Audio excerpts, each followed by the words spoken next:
Hey guys, तो आज मेरे चेहरे पर आप खुशी देख पा रहे होंगे क्योंकि मैं बहुत ज़्यादा हैप्पी फील कर रही हूँ। खुशी का कारण बचपन से जुड़ा है तो ऑब्वियसली बड़ी सी स्माइल तो चेहरे पर आनी है। कुछ दिनों पहले मेरी मम्मी को 4 to 7 स्टैंडर्ड की स्कूल की मेरी फ्रेंड मिली थी। मेरी मम्मी उसे नहीं पहचान पाई पर वो पहचान गई मम्मी को।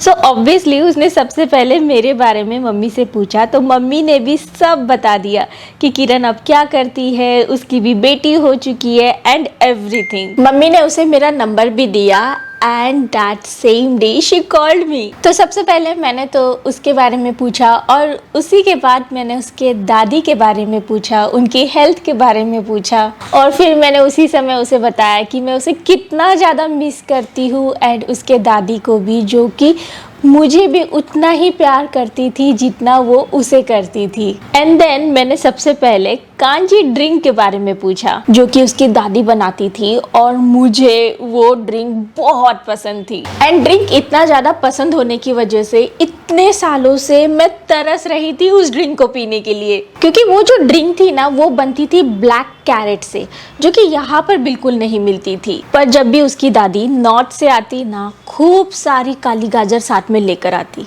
और उन गाजरों की दादी बनाती थी कांजी और हम सारे फ्रेंड्स इसीलिए कांजी दादी वाली उन्हें बोलते थे। और तब उसने मुझे बोला कि अब तो पेपर बोट की भी सेम कांजी आती है जो कि सेम दादी वाली है। एंड फिर इमीडिएटली मैंने अमेज़न से इसे ऑर्डर किया एंड वहां पर ये इजीली अवेलेबल थी और मैंने जस्ट अभी थोड़ी देर पहले ही इसे रिसीव किया है before starting my this vlog. And then इसी खुशी में मैंने ये जो व्लॉग है स्टार्ट किया and I thought let me share everything with you guys. Kanji is also a great probiotic drink जो कि हेल्थ बेनिफिट के साथ बहुत टेस्टी लगती है। मेरी फ्रेंड की दादी जो है वो ब्लैक कैरेट जो कि घर की उगाई रहती थी ना वही लेती थी। मस्टर्ड सीड में सोक कर हिंट ऑफ चिली पाउडर से वो स्पेशल फ्लेवर लाती थी। एंड ये पेपर बोट की कांजी सेम वैसी ही है with no added sugar, color, preservatives. Just good old kanji दादी वाली। पेपर बोट की ये kanji is made from scratch. No processing, no shortcuts. And it just how जैसे दादी बनाती थी। The same recipe, the same taste. मैं इसके Amazon लिंक दे दूंगी नीचे डिस्क्रिप्शन बॉक्स में, so you guys can also order. Okay guys, तो आज ना बड़ा मन हो रहा है कि भरा हुआ शिमला मिर्च होता है ना जो आलू भरकर बनाते हैं उसे खाने का। बहुत सालों पहले राज ने बनाया था, मैंने आज तक कभी नहीं बनाया और मन तो बहुत हो रहा है काश कोई मेरे हाथों में ये रख जाए।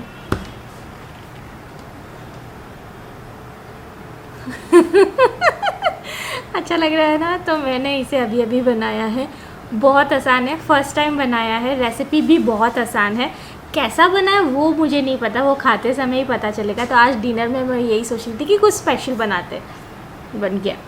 तो रेसिपी आप देख लो, मैं खाकर आपको बताती हूँ कि कैसा बना है। शिमला मिर्च को बीच में से डंठल के साथ यहाँ पर मैं कट कर रही हूँ और जितनी भी बीज आपको यहाँ पर दिख रही है उसे भी मैं निकाल ले रही हूँ। ये प्रोसेस बहुत ही सिंपल है, आसानी से हो जाती है, पेशेंस के साथ कर रही हूँ तो हो जा रहा है। और यहाँ पर बस इतना ध्यान रखना है कि जो भी बीज है वो निकाल देनी है। अब मैंने कढ़ाई में थोड़ा सा तेल डाला है और बस इन शिमला मिर्च के ऊपर मैं हल्की सी कोटिंग कर लूँगी। वो इसलिए कि मैं चाहती हूँ कि ये शिमला मिर्च पहले 30 to 40% थोड़ा सा कुक हो जाए, जिससे जब मैं इसमें स्टफिंग डालूँ तब ये ज़्यादा कुक ना करना पड़े मुझे। तो यहाँ पर मैं थोड़ा सा अच्छे से कोटिंग कर लूँगी, पहले नीचे की तरफ कर लूँगी और फिर इन्हें पलट कर उनके एजेस पर कर लूँगी। यहाँ पर कढ़ाई में मैंने तेल, उसमें डाल दिया जीरा और हींग और उसी के बाद अदरक लहसुन का पेस्ट। इन्हें अच्छे से भूनते भूनते मैं प्याज भी डाल दूँगी। प्याज भी हल्का सुनहरा होने लगेगा तभी मैं इसमें हल्दी, लाल मिर्च पाउडर, धनिया पाउडर और थोड़ी सी सब्जी मसाला, जो भी गरम मसाला, सब्जी मसाला, जो चीज़ आपको अच्छी लगे वो डाल दीजिए। और फिर लगे हाथ इसमें बारीक कटा हुआ टमाटर भी डाल रही हूँ और इन सबको मिक्स कर लूँगी। अगर आप टमाटर स्किप करना चाहें तो कर सकते हो, उसकी जगह पर आमचूर भी पड़ सकता है।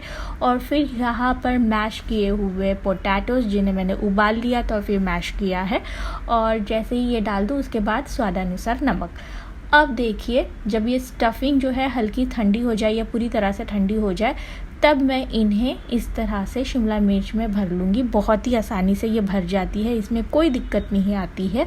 और फिर से पैन एक बार मैं गरम करके उसमें हल्का सा तेल लगाकर इन्हें अच्छे से भून लूँगी। जैसे कि आप देख सकते हैं, पूरी तरफ अच्छे से जब तक कोटिंग ना आ जाए तब तक मैं इन्हें पकाऊंगी। देखिए, आलू तो हमारा वैसा ही पका हुआ है, शिमला मिर्च भी 30 to 40% हमने पहले इसे पका ही लिया था। तो अब जब मैं स्टफ़ इसमें भर चुकी हूँ, तब मुझे ऑलमोस्ट 70 to 80% ही इसे कुक करना है। अगर मैं और ज़्यादा इसे पकाती हूँ तो ये थोड़ा सा ऐसा गीला गीला सा हो जाएगा। मतलब ये आप समझ रहे हो ना मैं क्या बोल रही हूँ। सो बस इस तरह से ये रेडी है। Okay guys, so I really hope कि आपने रेसिपी इंजॉय की होगी। अब इसे खाते हैं और फिर मैं बताऊँगी कि ट्राई करिएगा कि नहीं करिएगा। कोई बताए या ना बताए, मैं आपको बता देती हूँ, बढ़िया है, ट्राई ज़रूर करिएगा। अच्छा है, बहुत अच्छा है। तो डिनर हो चुका है और मैंने कुछ चेंजेस किए हैं जो मैं आपको दिखाना चाहती थी। तो मैंने इस अलमीरा में मेरे जितनी भी कुर्ती और कुर्ता सेट्स है और जो भी यहाँ पर ऐसे लगा दिया है। और यहाँ पर मैंने जो यहाँ पर चादरें रहती थी वो इतने जगह में फ़िट कर दिए, क्योंकि आराम से चादर इतनी जगह में फ़िट हो रही थी। और बाकी तो और मेरे ये देख ही रहे ना आप। तो इस तरह से कुछ कपड़ों का मैंने थोड़ा बहुत मतलब जुगाड़ किया है, बट कुछ अपडेट्स है, let me share with you. तो चलिए आराम से बैठ जाऊँ और फिर आपको अपडेट करूँ। वैसे इस कमरे को पहले अम्मा इस्तेमाल करती थी, तो जब से अम्मा गई है अब अनिका यहाँ पर अपना ऑनलाइन क्लास करती है। और अनिका के रूम में वैसे ही उसके पापा पहले से ही बैठे रहते थे, तो क्या होता था ना, अक्सर उनके फ़ोन वगैरह आ जाते थे। तो जब इसका ऑनलाइन क्लास चलता था तो फ़ोन वगैरह आने के बाद उनको बार बार अपने कमरे से निकल कर बाहर आना पड़ता था।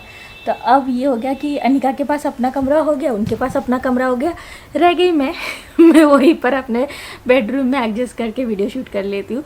सोचा था यही था कि इस रूम पर कब्ज़ा करूँगी, पर नहीं, ये रूम मेरे नसीब में शायद लिखा ही नहीं था। सो अपडेट सिंपल सी यही है।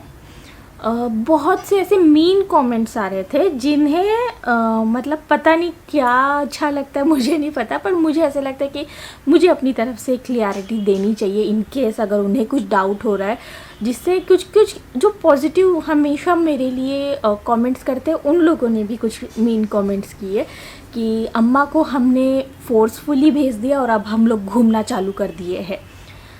अब जब हमारे ऊपर अम्मा की कुछ दिनों के लिए रिस्पॉन्सिबिलिटी नहीं है तो यार घूमना तो बनता है ना। पूरे साल जब घर पर हमने चुपचाप काटा है, खैर मैंने तो आपको पता ही है कि मम्मी के घर गई थी, दादी से मिलने गोदिया गई थी, पर राजा नानिका ने तो काटा है ना। और मुझे छोड़कर तो वो अकेले वैकेशन पर नहीं जाएंगे, तो डेफिनेटली एक छोटा सा वैकेशन बनता है विथ प्रिकॉशन। यस, हमने खुद बोला था कि वैक्सीन के बिना नहीं जाएंगे, बट यार वैक्सीन लगते लगते तो सालों लग जाएगी, ठीक है। और हमें सबसे बड़ी डर थी अम्मा की कि हमारे वजह से अम्मा को ना हो जाए, पर जब अब अम्मा हमारे साथ नहीं है तो हमें इतनी ज़्यादा मतलब डर नहीं है। हम लोग थोड़ा सा बेफिक्र हो गए थोड़ा सा, बट स्टिल प्रिकॉशन के साथ ही, जैसे कि आपने महाबलेश्वर व्लॉग देखे, प्रिकॉशन के साथ ही घूमा फिरा हमने। अब सेकेंड अपडेट यही है कि कुछ कारण हैं इसलिए उन्हें भेजा, बिना रीज़न के हम उन्हें कभी नहीं भेज सकते, पर बहुत बड़ा रीज़न है इसलिए हमें उन्हें भेजना पड़ा। वो भी खुश नहीं थी जाने में एंड लिटरली हमें भी अच्छा नहीं लग रहा था, पर कुछ कारण है जो कि मेरे फैमिली को पता है, राज की फैमिली को पता है, मेरे जो करीबी लोग हैं उन्हें पता है कि कारण क्या है। बट मुझे और थोड़ा समय चाहिए आप लोगों के साथ शेयर करने के लिए। अब भी नहीं कर पाऊँगी, पर थोड़े दिनों बाद डेफिनेटली कर पाऊँगी। तो प्लीज़ समझ के लीजिए, कुछ कारण की वजह से भेजा है।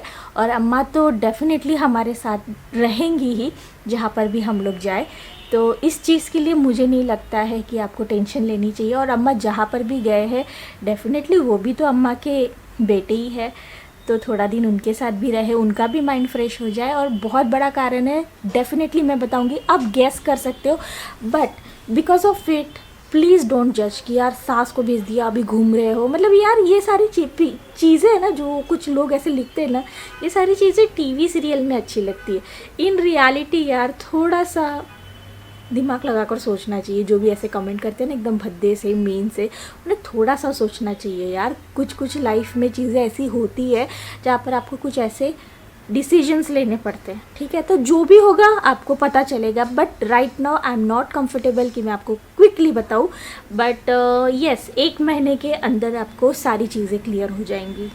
इनफैक्ट आपको एक चीज़ मतलब आपने नोटिस कर ही ली होगी कि अभी जब हम लोग थोड़ा सा नॉर्मलाइज हो रहे हैं एज़ कम्पेयर टू बिफोर, हम लोग अभी तक मम्मी पापा विशाल इन्हें भी घर पर नहीं बुलाए और ना ही मिलने गए हैं।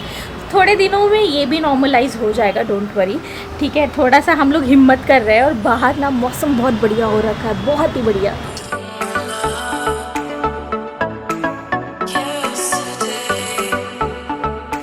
तो मैं आशा करती हूँ कि अभी मेरे कुछ जो व्यूअर्स कंफ्यूज हो गए थे चीज़ों को लेकर, वो कंफ्यूज नहीं रहेंगे, एंड जो भी डाउट्स है मैंने क्लियर कर दिए हैं, ठीक है।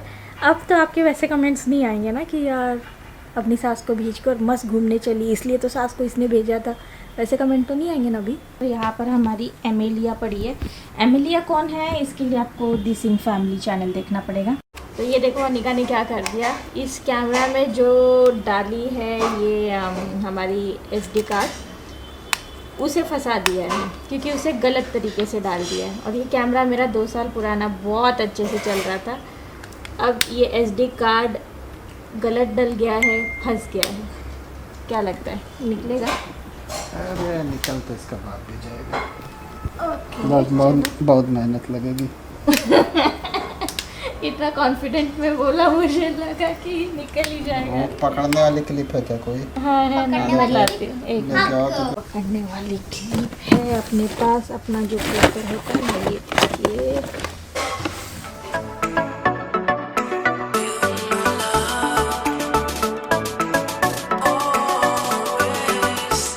और ये निकल गया। अब इसे लगा कर देखो कि अच्छे से चल भी रहा है कि नहीं। लगाया तो इसने ओहो, बराबर। ये देखो क्या हो गया, नहीं, कार्ड वो हो गया है। वो तो पहले से ही टूट गया है। ये टूटा वाला कार्ड डाली थी इसलिए ऐसा प्रॉब्लम हुआ है। तो जब ये दूसरा कौन सा कार्ड है जो ये 16 GB वाला जो टूटा, मैंने 32 GB का भी एक रखा है ना। आपने ही बोला था पापा, और उस पे कोई 32-32 का कार्ड नहीं था। एक और कार्ड होगा देखो। ओहो, बेचारी की कोई फॉल्ट नहीं थी, मतलब कार्ड ही उसने टेढ़ा वाला डाला था। फालतू में हम लोग अनिका को बोल रहे थे तुमने क्या कर दिया। अब तो ये गलत कार्ड डाल दिया।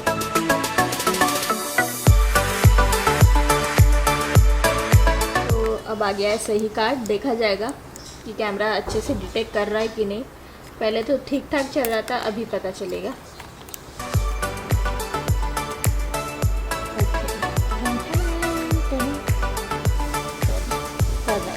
कॉन्ग्रेचुलेशंस, आपके पैसे बच गए। अरे मैं ठीक कर देता हूँ, मैं तो टेंशन ले ही नहीं रहा था, तुम ही ले रहे। गुड मॉर्निंग गाइस, सुबह सुबह की गर्म पानी।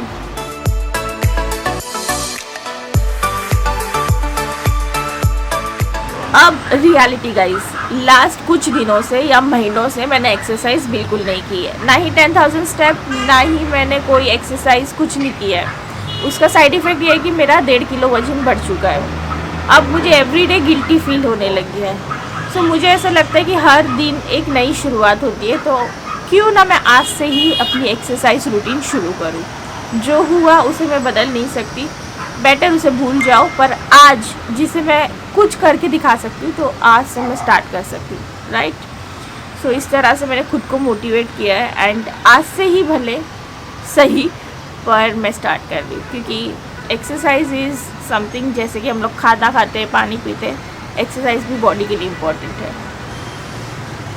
तो एक चीज़ जो मैंने लास्ट कुछ दिनों से या महीनों से बोलो कि रेगुलरली की है, वो है ऑयल पुलिंग। जब से न्यू ईयर चालू है तब से मैं ऑयल पुलिंग रेगुलरली कर रही हूँ, और मैं ऑयल पुलिंग के लिए एक्स्ट्रा वर्जिन कोकोनट ऑयल इस्तेमाल करती हूँ। तो मैं और राज दोनों ही करते हैं सुबह के समय, और इसके ना बेनिफिट्स अति है, बहुत ज़्यादा है, आप गूगल कर लीजिएगा।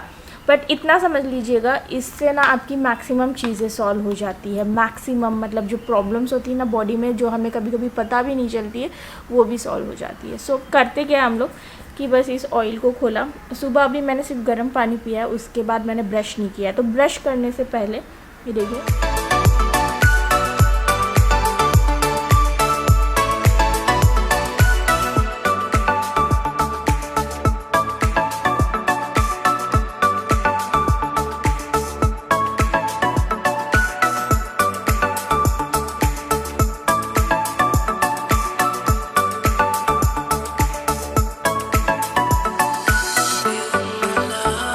आफ्टर 10 to 12 मिनट्स और 8 मिनट के बाद हमें ये जो भी ऑयल हमने मुंह में गुड़गुड़ किया होता है ना, उसे थूकना होता है।